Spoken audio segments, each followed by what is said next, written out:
brothers and sisters, I'm extremely happy having this opportunity talk or interact with, I think, a number of people who have, knowledge or different experiences. I think very significant audience. So I'm very happy. Because it seemed happiness, out of happiness. Out of happiness, in troubled times. In troubled times.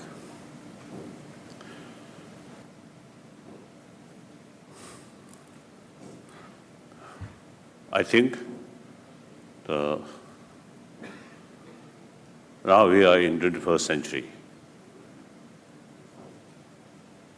I think it's a trouble or problem in the sense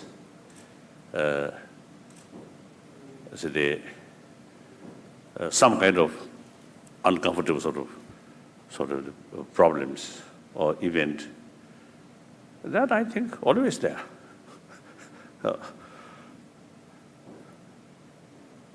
I feel because humanity facing some problem, some trouble. So therefore, different religious tradition, develop. If world very happy, there's no need religion. I think I'm Buddhist. Buddha came in order to reduce these sort of trouble, these suffering. So like other Mahavira, Jesus Christ, Muhammad, all these, they better for reduce the trouble. So now here, I want to share with you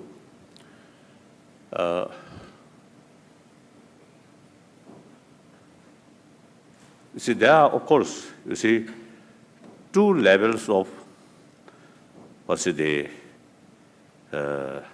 pains and the pains and the suffering. One physical level, one mental level. Usually I describe satisfaction. Satisfaction out of physical experience. That is mainly sensorial consciousness. Because they create these things. Another mental level, like our sort of experiences during dream time, no longer sort of functioning, the sensorial sort of consciousness. The experience during sleep time or dream time, actually experiencing or working the mental level. So now these two things, I feel, as far as physical level trouble, I think same, as I mentioned earlier. Perhaps in modern time, maybe even less. I think Buddha's time, a lot of sort of disease and poverty, naturally there. With that, some violence also there. In this field, disease, poverty, now today, I think comparatively much better because of progress, with help of technology and science. But on the other hand, mental level, maybe in ancient time, smaller population, their life, a little bit sort of, more relaxed. Now in modern time, lifestyle very busy, and too much sort of sense of competition, and with these things, much more stress in mental level. I think obviously now here in India or any other sort of country, I think the stress level or mental level, stress, these things, I think more sort of more stronger in those big cities, like India, I think Delhi or Bombay or Calcutta, in these places, maybe more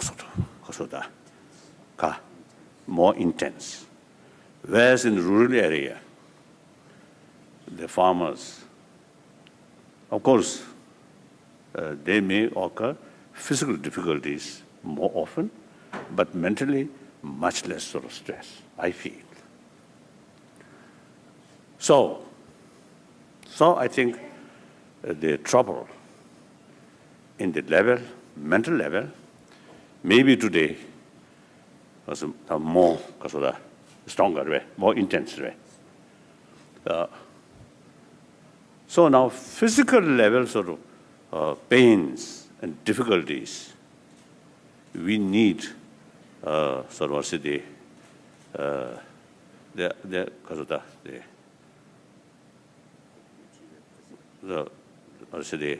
physical level pains in these things should sort of remove or reduce by material levels.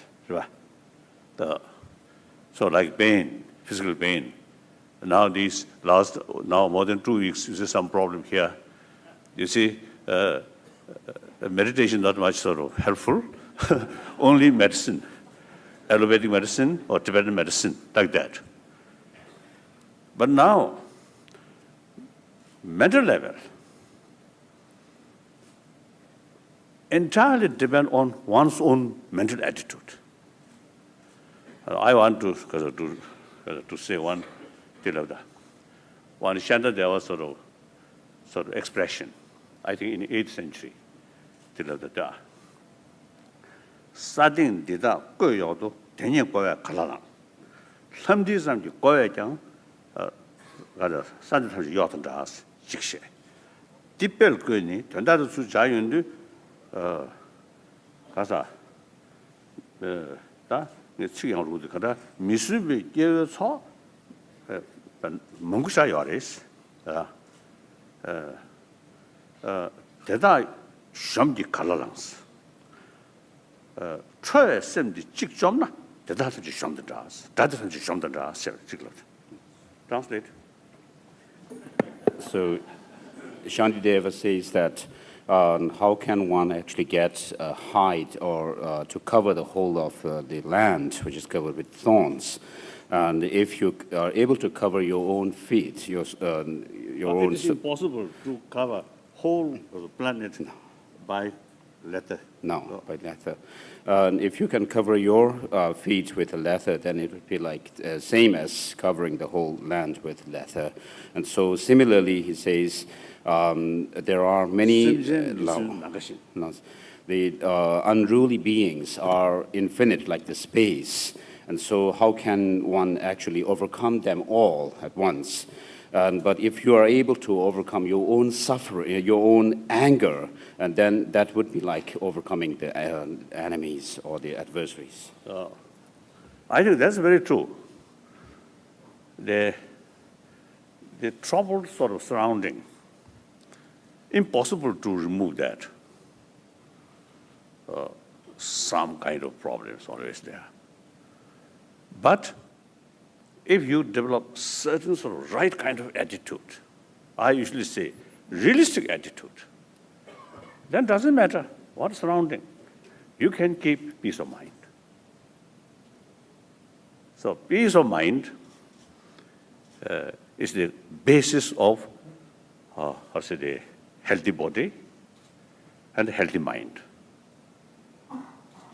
Too much agitation in mental level not only suffer on mentally, but also physically, also very, very harmful.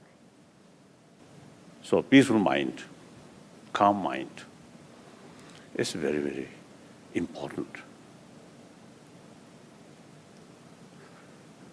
Firstly, for one individual, peaceful mind, and when the person, you see, facing some problems, difficulties, the problem cannot disturb your inner peace. And with that, we can utilize human intelligence more effectively. if your mental state too much disturbed, too much emotion, then very difficult to handle the problem. Because mind, too much emotion, your mind becomes biased. You can't see the reality. Without knowing the reality, every your method becomes unrealistic method. So fail, naturally. Through unrealistic method, you won't get the goal.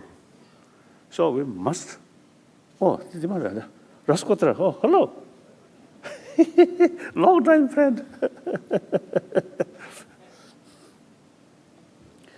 If you look my face, much change or not much change?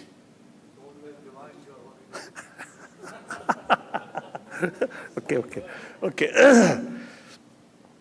So therefore, there is sort of method to keep our mind more peaceful. And the part of our brain which develops sort of what's today, which develop, I think what's the, I think calm mind, you see, calm mind, you see, immense helpful to carry our human intelligence, to judge, to investigate, to find out the reality. Too much anger, too much fear, too much attachment, then that part of our brain not function properly because too much emotion. So through that way, one my American friend, very old, when I met him, I think a few years ago, when I met him, I think his age already 84 or something.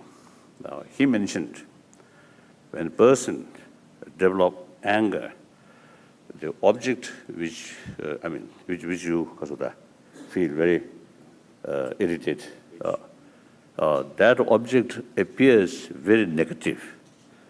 But actually, 90% of that negativeness is mental projection. Exactly, Buddhist sort of psychology also mentioned that. So once your mental level too much agitated, then you can't see the reality. So, peaceful mind, calm mind, that we can do. Firstly, I feel using our common sense and common experience and also the latest scientific finding through awareness, long-term interest, we can train our mind when we're facing some problem. We can keep our mind more calm. And experience also, you see, quite helpful when we're facing some problem.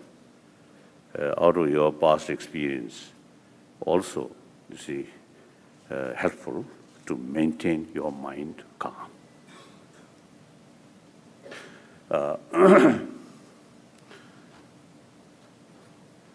So that I usually call such a secular way to promote our warm-heartedness. And through that way, you can keep our mind more calm. The compassionate mind is very, very important.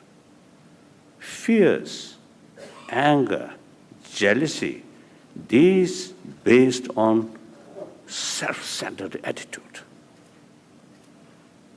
Develop more sort of sense of the caring of others' well-being. Your heart automatically open. That brings openness, so straightforward, transparent, honest. That brings friendship. We are a social animal.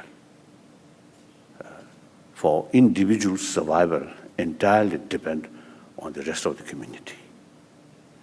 So usually, too much self-centered attitude develop distrust, suspicion. That brings fear. So more open mind. So no matter what their attitude, but your side, develop sense of concern of their well-being. Then you can keep inner peace.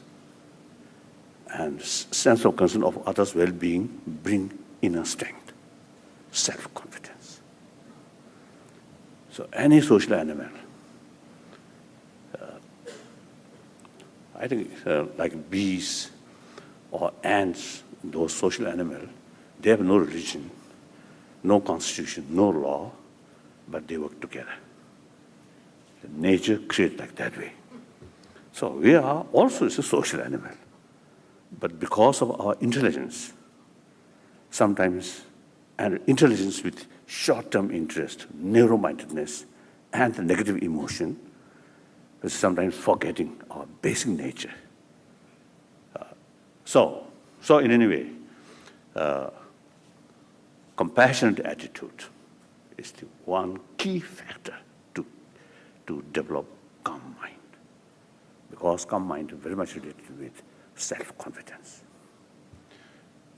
Then, this is number one. Then second, various different religious traditions. Among the different religious traditions, there are two kinds. One, theistic religion, believe God, creator. So it's a total submission to God. Also, you see, same effect to reduce self-centered attitude. And then all the major religious traditions carry the message of love, compassion, forgiveness. So one of my Muslim friends once told me, the true practitioner of Islam should extend love towards entire creatures. Like that, all religion, you see, carry the message of importance of love, compassion, these things.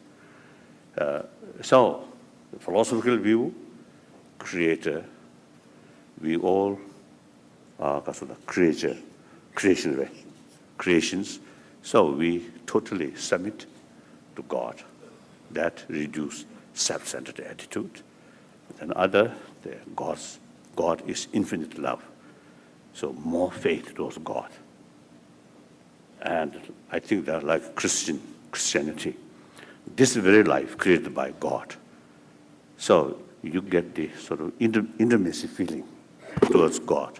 That also powerful sort of method, more willingness to follow God's sort of guidance way. Then another religion, that's non-theistic. Buddhism, Jainism. No concept of God, creator. Buddha, our teacher, experienced teacher. So Buddha showed us a path according to his own sort of experiences. Buddha himself come from ordinary sentient being, eventually become Buddha, not creator. So things are due to law of causality by nature. Cause, effect, cause and effect, cause and effect. Quite similar to that of Darwinian theory. So that's a non-theistic religious sort of viewpoint. So now everything depends on action. Karma means action. If you do good thing to other, you get benefit. If you do harm other, you get negative consequences.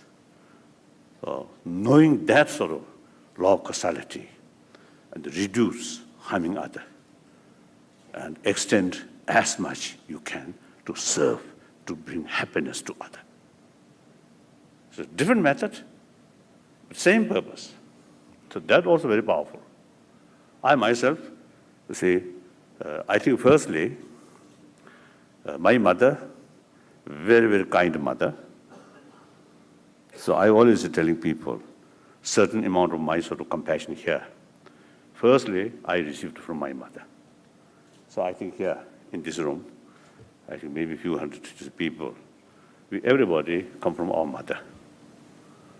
At the young age, we survived by mother's affection and someone else, sort of, and also some relatives like that. So everyone received at that time the maximum affection from our mother. That experience really absorbed in every particle of our body.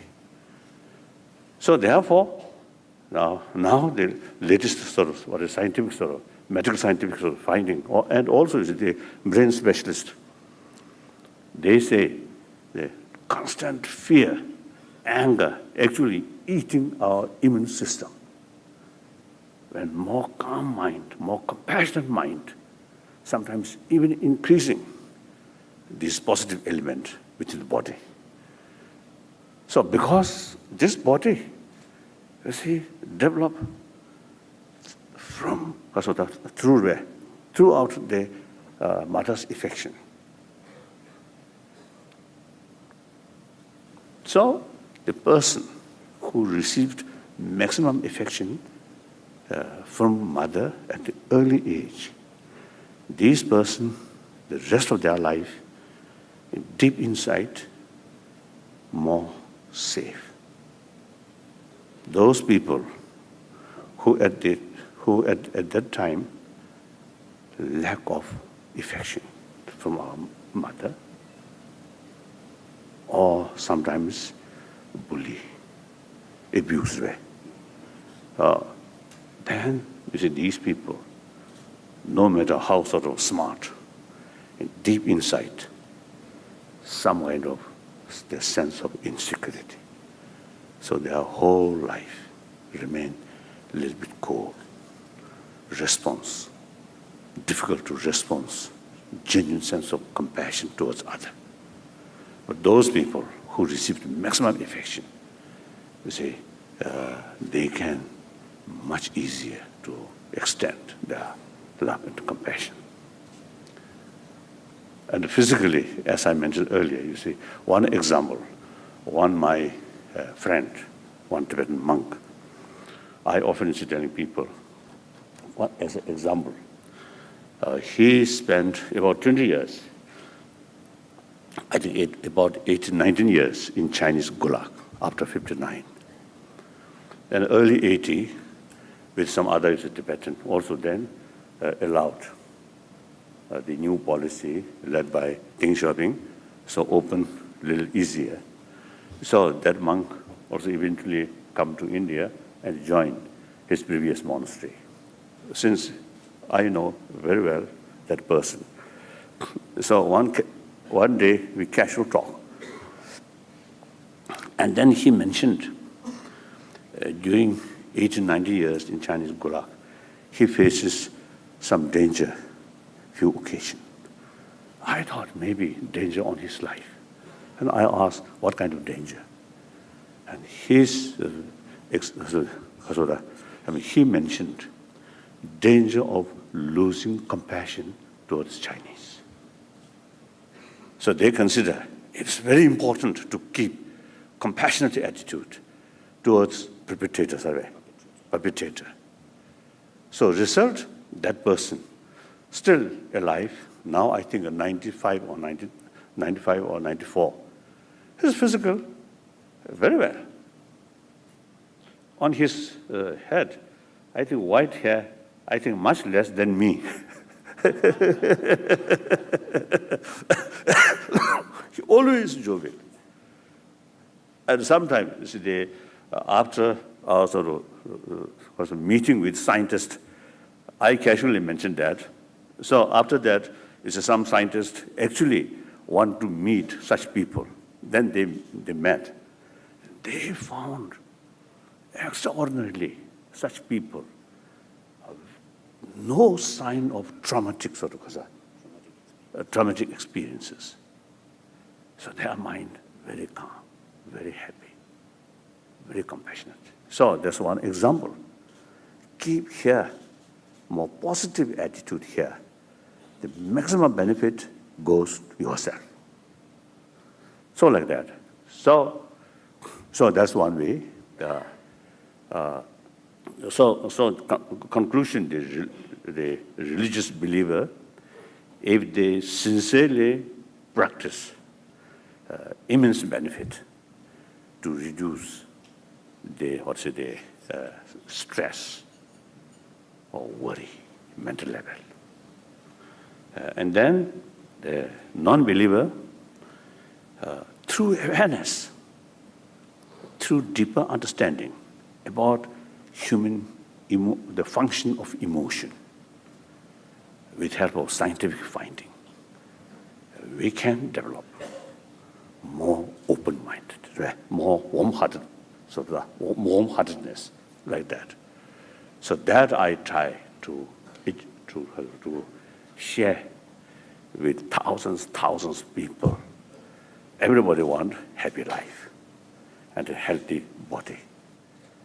So the ultimate sort of factor for healthy mind, healthy body is within ourselves. No need money. just to utilize our inner these value through awareness. So here I want to share with you. Last is, I think, 4,000 years, we people, put all our hope on faith and prayer to God.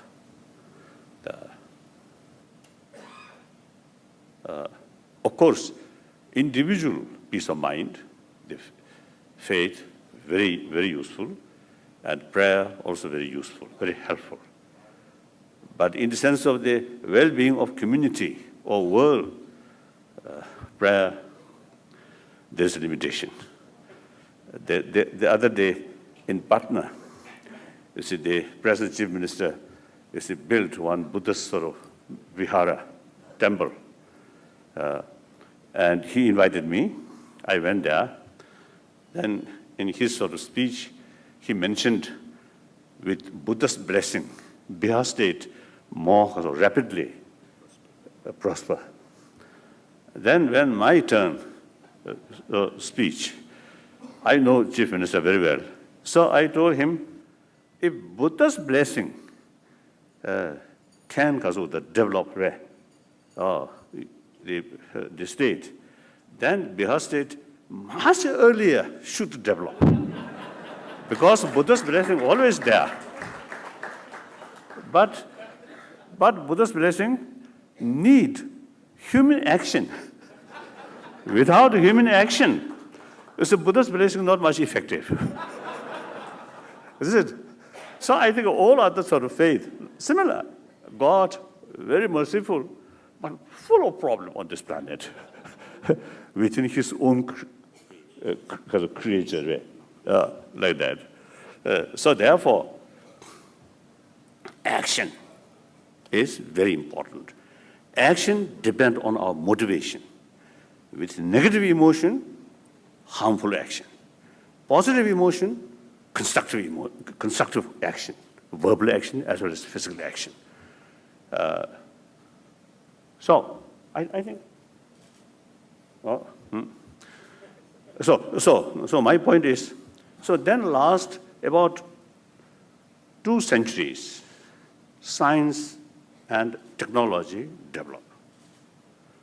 So as I mentioned earlier, technology brought what we want immediately. I think 1,000 years we pray to God, but fail to materialize. But technology brought these things, our health improve, or because of the economy prosperous, also is come many things. So logically, people is relying more and more about science and technology and forgetting our inner value. Now, later part of 20th century, now people say, getting some sort of experience, some sort of awareness through their own experience, there is a limitation about material value. So my friend, maybe billionaire, very rich, but as a person, very unhappy person, too much stress, too much worry. So the large number of sort of money fail to bring inner peace. It's very clear. I think among Indians also, I think the same experience. So therefore, there are now more and more people, now new awareness. Oh, material development, very important, but material value alone will not solve our problem, will not bring real happiness, real satisfaction. So we need some sort of effort for development of inner sort of values, irrespective whether religious person or a non-believer. That's, I think, some new sort of new development like that. So I want to share material facility provide us physical comfort. The mental level comfort must develop through training of mind. And world peace also, you see, genuine peace through inner peace. So that's very clear. So then lastly, I want to share, I believe, world belongs people, not government, I feel. And real change of the world, I think people should carry more active role. I think the later part of 20th century, many positive change happen, not by government level, or of course not by violence, but through popular non-violent movement. Many positive change happen. So in future, now this 21st century, only 10 years passed. Now 90 years is yet to come. So whether this century should be a peaceful century or century of bloodshed, ultimately depend on people. So we are part of the people, and we must recognize when we say people means combination of individual. So the real sort of change or initiative start from individual. Then in the family, in the community, like that way, there is possibility, change of this world, more compassionate world, peaceful world. Whenever face some problems, not using force, but through dialogue. Then I think we can really develop this century, peaceful century. So that's everybody's interest. And also everybody has some potential, make some contribution for that. So that I want to share with you. And that's all. Thank you.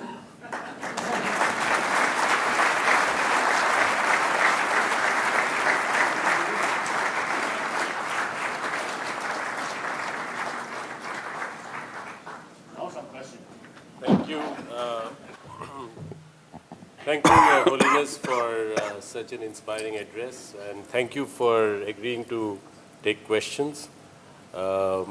Before we go to questions from the audience, I just wanted to tell you that I'd like people to ask questions and not make mini speeches, please, and also identify yourselves. I'll start with the first question. Your Holiness, many surveys across the world have shown that today's youth is increasingly disenchanted, and there's a high feeling of loneliness and disaffection with everything around, and there's this whole quest for authenticity in a world which many believe is over-commercialized. India, we have about nearly 50% of our population is under 25, and this is the future youth of India. How do you suggest we engage with the youth and address these issues? I think basically, as I mentioned already, it working? Whole our sort of our thinking is too much relying on material sort of what's the value. That also, I think, I usually describe my generation. So I think some of you see, they belongs more or less same age with me. So we belongs to 20th century, a century of violence. According to some historian, there were over 200 millions of people killed in 20th century through violence, including civil war and world war and these things. If these violence, immense violence, including using nuclear weapon, if achieved some permanent peace, some permanent sort of happiness, and then there can be some justification, but not faith. That's not because of that. It not happen. So still problems there. So now we generation, including myself, who belongs to 20th century, I think we create that past century or century of bloodshed. Now it is our responsibility to tell younger generation material sort of the development alone or weapon, including nuclear weapons, won't solve human problem. Human problem can solve with full cooperation, with trust, mutual trust, and genuine friendship.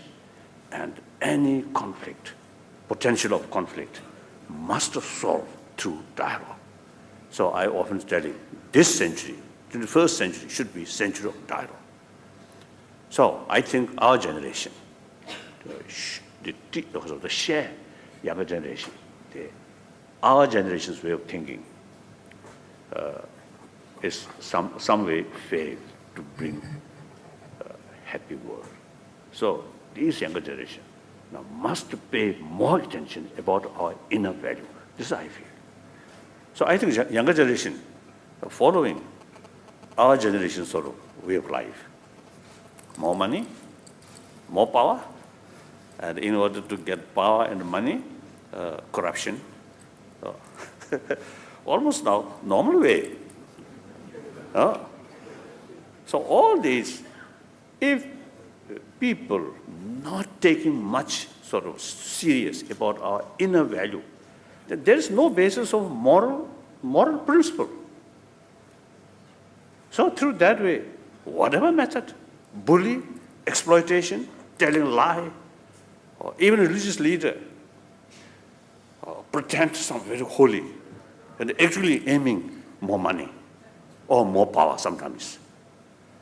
So I think in the 20th century, I think a lot of artificial things, a lot of hypocrisy, I think that failed bring real sort of happy world.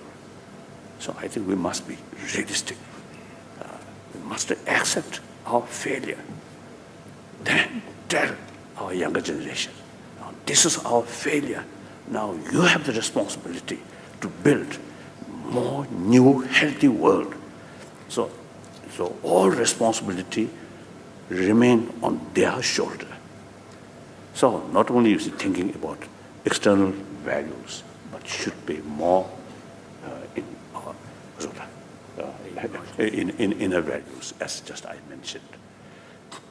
So seems to see, whether in America, in Europe, and this country also, you see, seems to see more young people, seems more open. So of course, naturally, lack of sort of the experience. So sometimes a little bit impatience. They want something now. So that's my view. Thank you.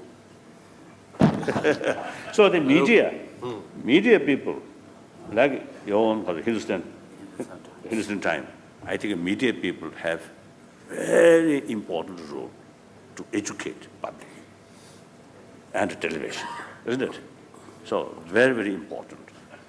So we are not sort of preaching religion, but simply using our common sense and common experience and latest scientific finding, then educate them. The religious faith is individual business.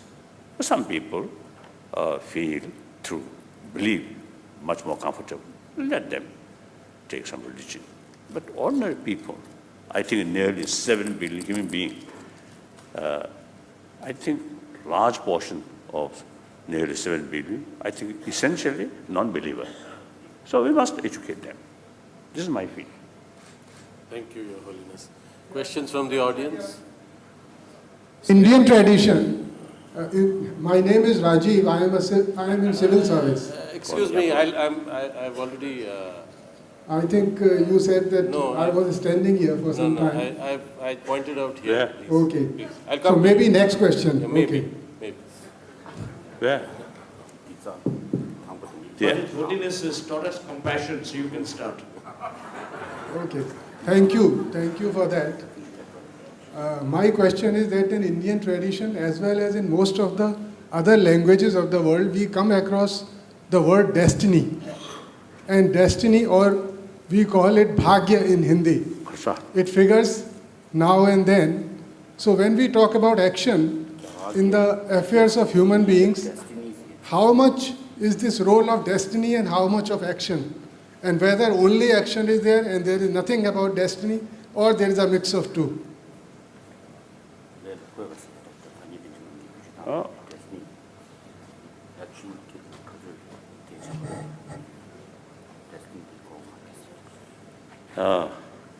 If you believe creator, that creator creates some kind of destination. That's something different. But if you ask me, my personal sort of view, everything depends on its own causes, condition. Among the causes and condition, main factor for our sort of experience of pains and pleasure, karma. Karma means action.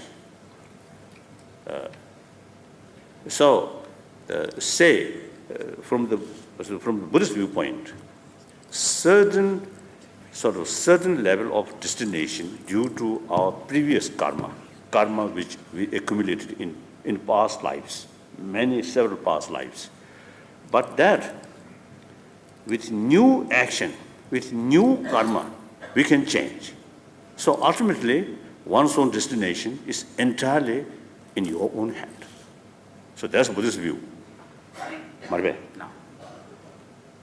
So generally, our destination is the happy life. Marbe? I think for Buddhist, I usually telling people from Buddhist viewpoint, and particularly Sanskrit tradition's viewpoint, our destination is Buddhahood. That's too far. Thank you, Your Holiness. Choe? Your Holiness, you're more than an apostle of peace. You've been an apostle of compassion for the world. What are your views on succession planning? Because you've left and you have created this amazing legacy. Do you have any thoughts about who would be the next Dalai Lama? That's not, for me, not serious question. It looks as the Chinese government, they are really seriously looking about the next Dalai Lama.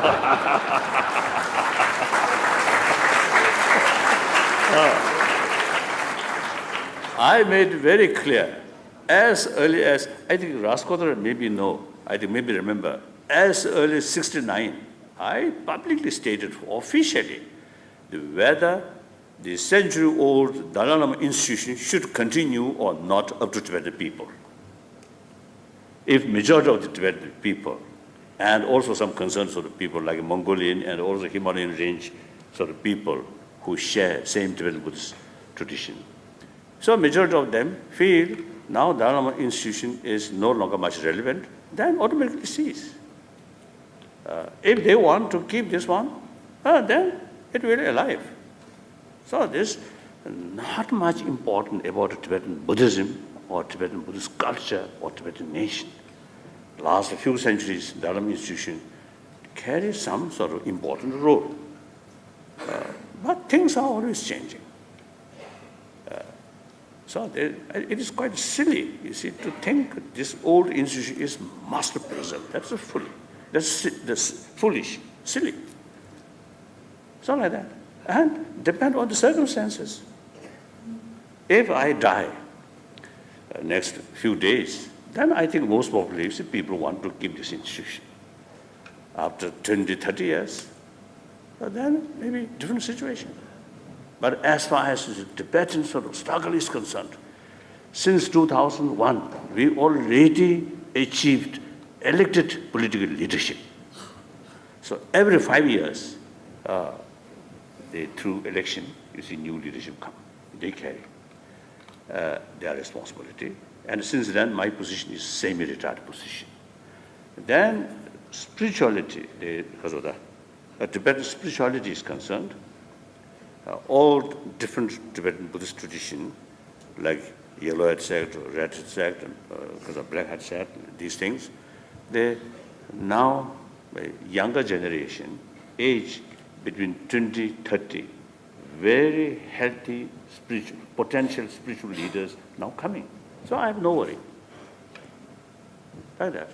I think as far as Dalai Lama institution is concerned, I think more concerned Chinese mind, communist mind, than me. Like that.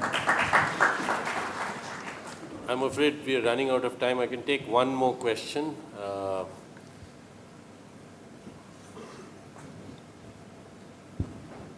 Gautam Chikarmane from Hindustan Times.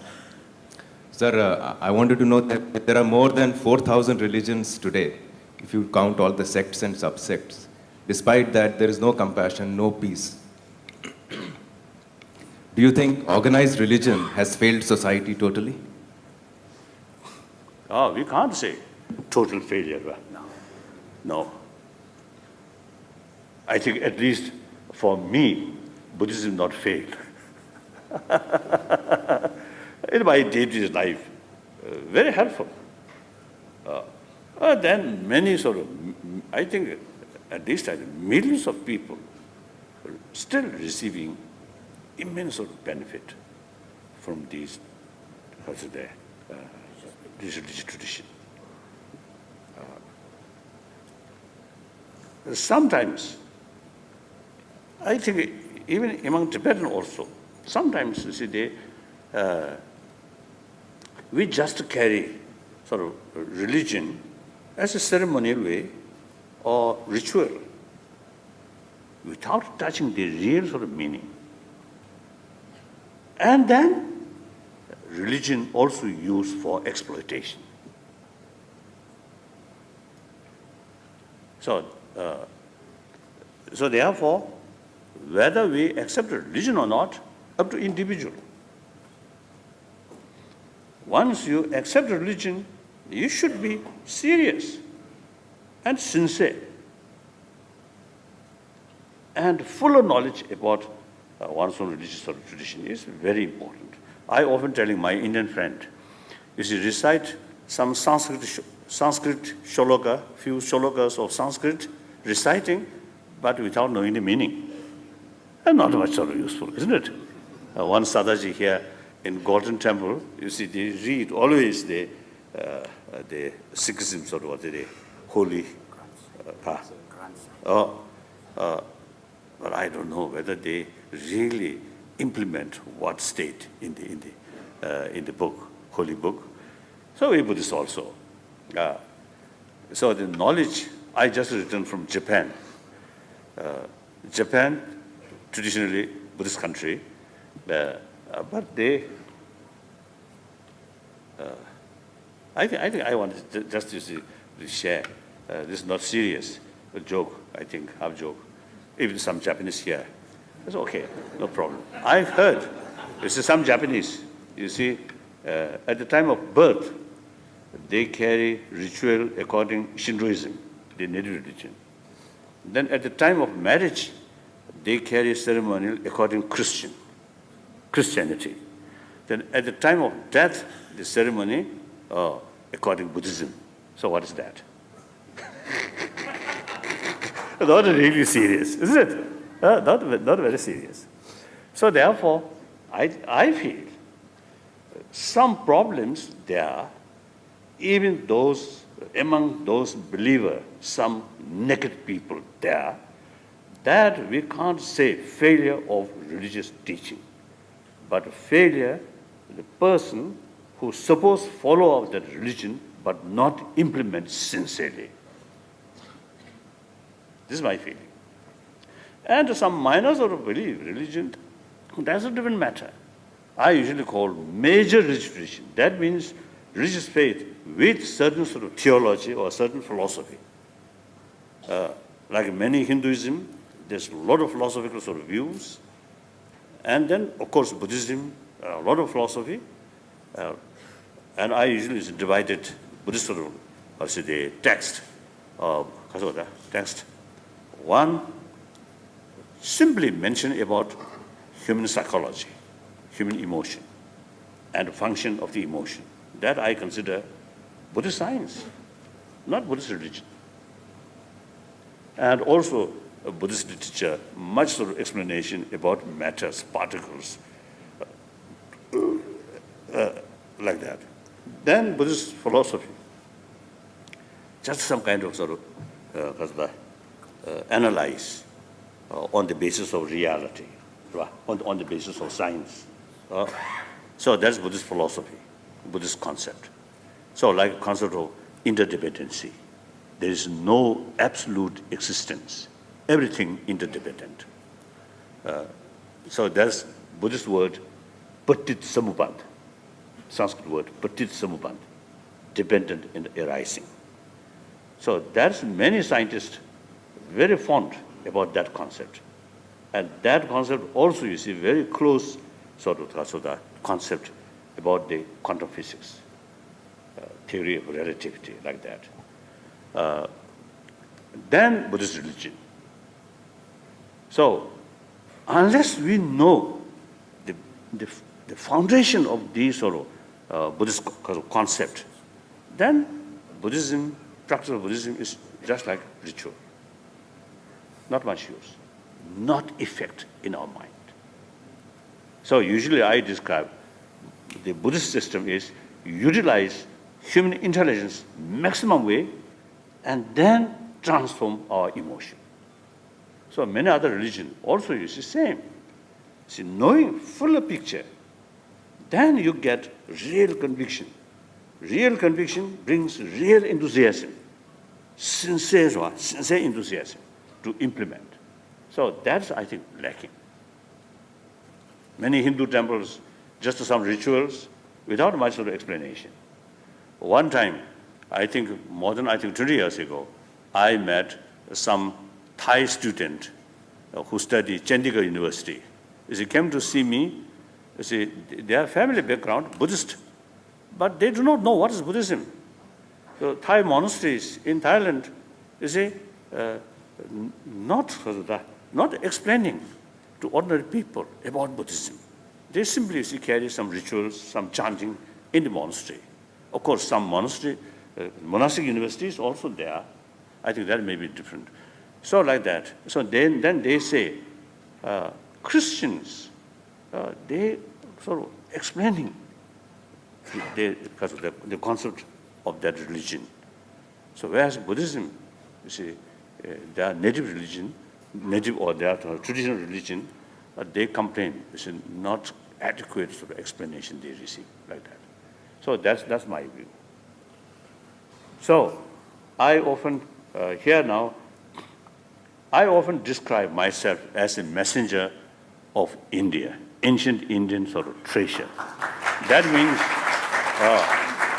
wherever I go, I talk about ahimsa, non-violence. Non-violence action. That non-violent action related with compassionate mind. Where compassionate mind there, non-violence action is come. Like that. So I always was telling non-violence, ahimsa. Number one, sort of my sort of commitment. Number two commitment is religious harmony. In this country, I think the only country on this planet, beside a homegrown religion, all major world religious traditions live together. Occasionally, there's some problem. That's, of course, understandable. You know, over now billion human population, some mischievous people always there. So some problems happen. But overall picture, I think that this is the country, only country where all major religious traditions live together, mutual respect. So this is really wonderful. So these two things, wherever I go, I always telling India as an example. So I describe myself as a messenger of ancient Indian thought. Okay. So, and then also I further describe, I'm son of India. So one day, one Chinese, the reporter asked me, why you say you are son of India? Then I explained. Here, within this skull, my brain, I think every sort of particle of brain fulfilled Nalendra thought. Then this physical, last 51 years, that's major portion of my life. I escaped from Tibet age 24. Now, at that time, over 73, now 75. So last 51 years, 50 years, this body survived by Indian dals, Indian rice. So therefore, I describe myself as a son of India. Isn't it? Then he remained quiet. I think he understands my logic, my reason like that.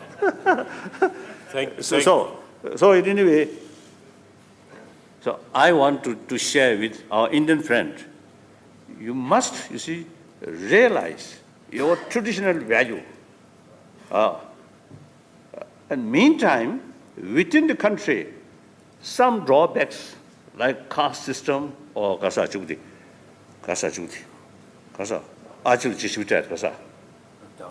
or dowries. This is some of these things, even if sometimes you see it reported in newspaper. So these we must address very seriously to change these things. And the political or sort of other field also like Naxalite or Maoist sort of movement. I think, you see, the area where a lot of suffering. I heard this is some area. Now, since this country got independence, now much development, big cities now developed there, but some of the area still no electricity, no proper school. So that's why, you see, in this area, so some people who have different interests easily manipulate. So sending more Indian police, not answer. Must lift their sort of living standard and provide education facility and electricity, these things. Then these problems reduce. So I think some problem within the country, I want to urge you, please pay more attention and not just a few nice words, but do something. Some organization really, you see, carrying some work. But this country, huge country, we need a lot of effort, more people like that. That I want. As a son of India, this is my appealing. And also, you see, I always describe we Tibetan, we are Buddhist. So Buddhism comes from India. And all the Buddhist masters like Nagarjuna, Aryadeva, Buddhapalita, these masters of text is real our Khazoda. The real text of our study. I'm a lazy student, but I study these root text. So therefore, we consider Indians our guru. So our relation, Indian and Tibetan, like relation between guru and chela. So sometimes I jokingly telling people, we are quite a reliable chela. You know, after you see 8th century, 9th century, many Buddhist literature, and also including some Hindu literature translated into Tibetan. Then, after 10th century, 11th century, you see a lot of sort of, the ups and downs, at least Buddhism in this country. All these treasure we kept intact up to now. So that means we are quite reliable chela.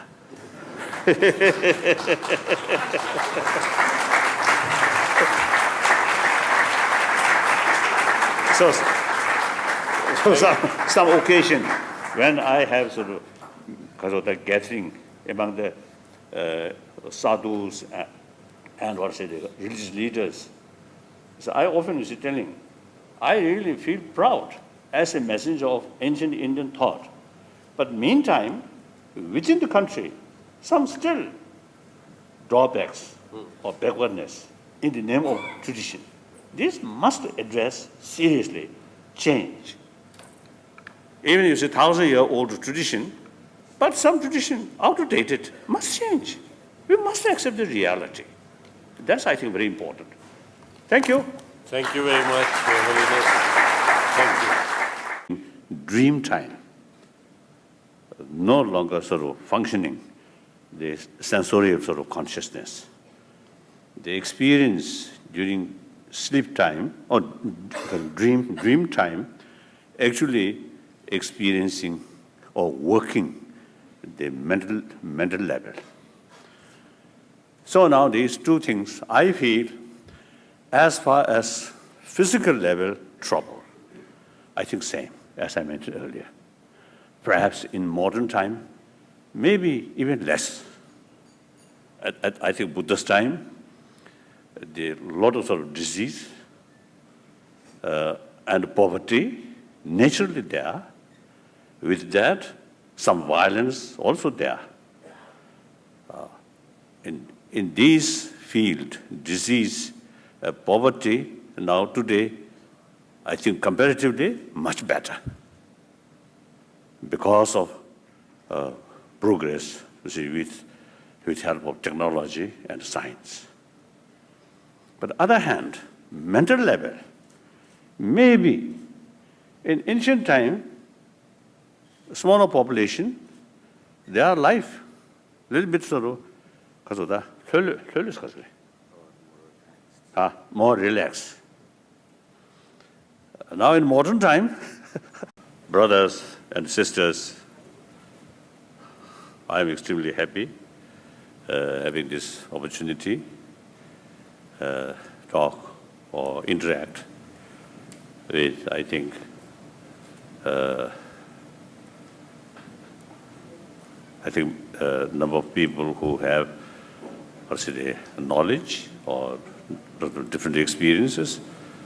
I think very significant audience. So I'm very happy. Because it seemed happiness, out of happiness. Out of happiness, Kaza. In troubled times. In troubled times.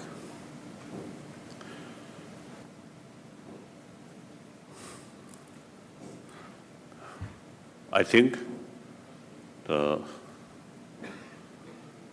now we are in the 21st century.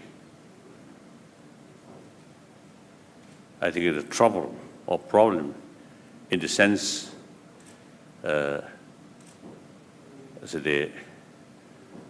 some kind of uncomfortable sort of problems or event. That I think always there.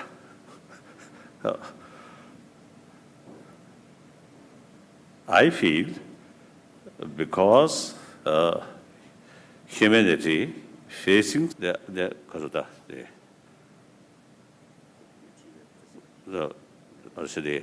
physical level pains in these things should sort of remove or reduce by material levels. So like pain, physical pain. Now now more than 2 weeks, you see some problem here. You see, meditation not much sort of helpful, only medicine, allopathic medicine or Tibetan medicine, like that. But now, mental level, entirely depend on one's own mental attitude. I want to say one thing of that. One Shanta, there was sort of expression, I think in the 8th century, Sadin dida goyodo, tenye goya kalalang. Somebody somebody goya jang, Sadin has yacht and das, shikshe. Tipel guni, Tandada su Jayundu, Kasa, it's young root, Misubi gave saw Mungusha Yoris, Deda Shamdi Kalalangs. Lifestyle very busy, and too much sort of sense of competition, and with these things, much more stress in mental level. I think obviously now here in India or any other sort of country, I think the stress level or mental level, stress, these things, I think more more stronger in those big cities like India, I think Delhi or Bombay or Calcutta, in these places maybe more more intense. Whereas in rural area, the farmers, of course, they may occur physical difficulties more often, but mentally much less sort of stress, I feel. So I think the trouble in the level, mental level, maybe today was a more stronger way, more intense way. So now physical level sort of pains and difficulties, we need some problem, some trouble. So therefore, different religious tradition, you see, develop. If world very happy, there's no need religion. I think I'm Buddhist. Buddha came in order to reduce these sort of trouble, these suffering. So like other Mahavira, Jesus Christ, Muhammad, all these, you see, they better for reduce the trouble. So now here, I want to share with you